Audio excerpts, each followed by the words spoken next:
Selamat pagi saudara-saudari, kita bertemu lagi untuk melihat satu lagi janji Alkitab yang kita akan ambil dari Efesus pasal 6 ayat 13, 以弗所书第6章第13节 Ephesians chapter 6 verse 13. Efesus pasal 6 ayat 13. Sebab itu, ambillah seluruh perlengkapan senjata Allah supaya kamu dapat mengadakan perlawanan pada hari yang jahat itu dan tetap berdiri sesudah kamu menyelesaikan segala sesuatu.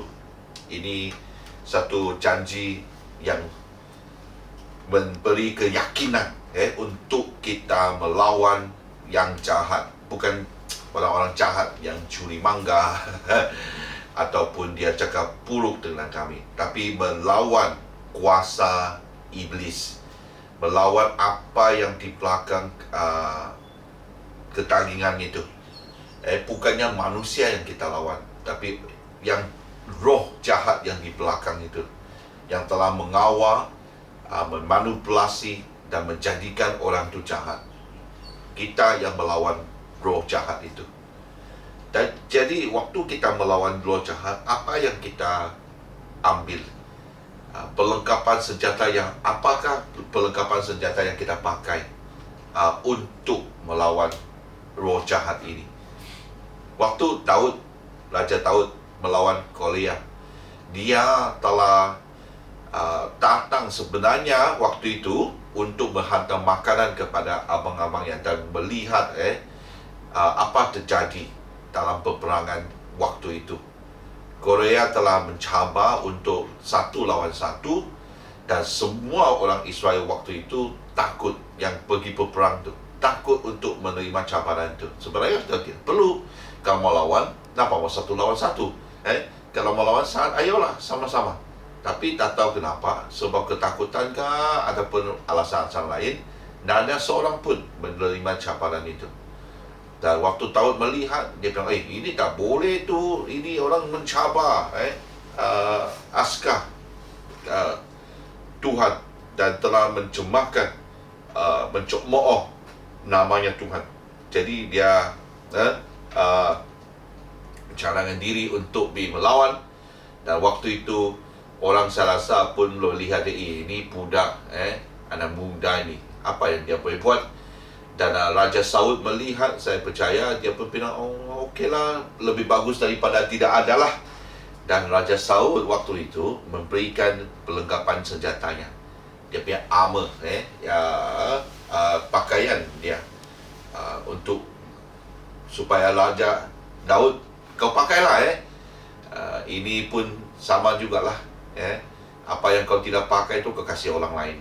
Itu pun Raja Daud waktu itu, kan dia kecil, Saul tu agak tinggi, masih ingat Saul tu satu kepala tu, dia tinggi, lebih tinggi daripada orang yang lain. Dia tu berdiri tu dia lebih tinggi tu. Dan saya percaya perlengkapan senjatanya tu, armor dia tu tidak langsung, tidak muat, tidak ngam orang bilang untuk Daud. Jadi Daud tidak pakai. Saya rasa kalau dia pakai pun susah mau jalan tu.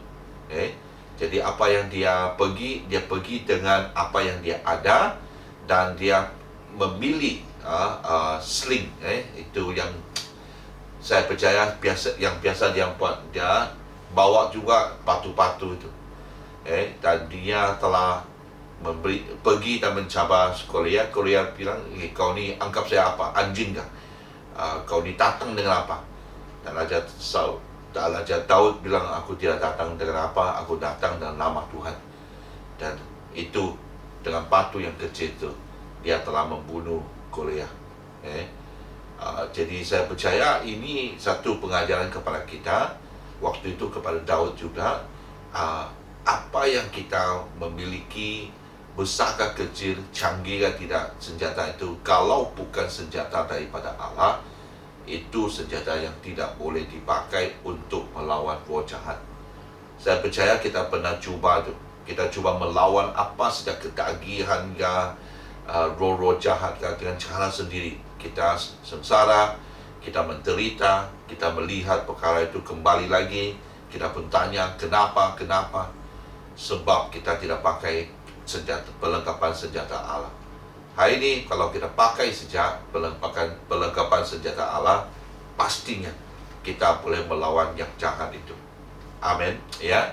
Jadi saya mendorong kita semua, inilah peperangan rohani. Bukannya, ya tadi mula saya cakap, bukannya peperangan yang seperti biasanya. Alkitab tidak suruh kita pergi melawan, tapi melawan roh jahat, melawan dalam arena peperangan rohani ini. Dan itulah kita harus pakai perlengkapan senjata Allah. Dalam Efesus juga, selain daripada itu, dari semua ini, berdoalah selalu. Jadi kita berdoalah. Waktu itu kita harus berdoa dalam roh, dan berjaga-jagalah di dalam doa kita. Itulah yang dijanjikan oleh Tuhan. Amin. Ya. Jadi hari ini kalau kita bertemu dengan satu peperangan rohani, tidak ada yang mustahil.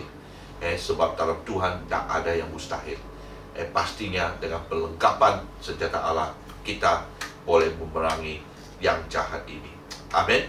Dengan doa, kita berdoa apa saja, kita tahu Allah kita tu Allah yang Maha Kuasa. Amin. Ya. Jadi hari ini kita pemula sudah, dipanggil MCO 3.0. Saya pun tidak tahu sudah. Tapi yang penting adalah waktu ini kita harus berada di rumah. Kalau tidak perlu untuk keluar beri apa-apa, jangan, ya.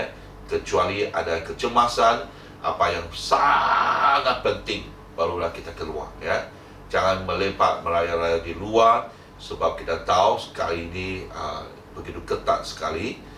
Saya mendorong kita semua, ya, supaya kita berada di rumah dan menjadi rakyat yang bertanggung jawab, sama-sama kita membasmi COVID-19 ini, ya.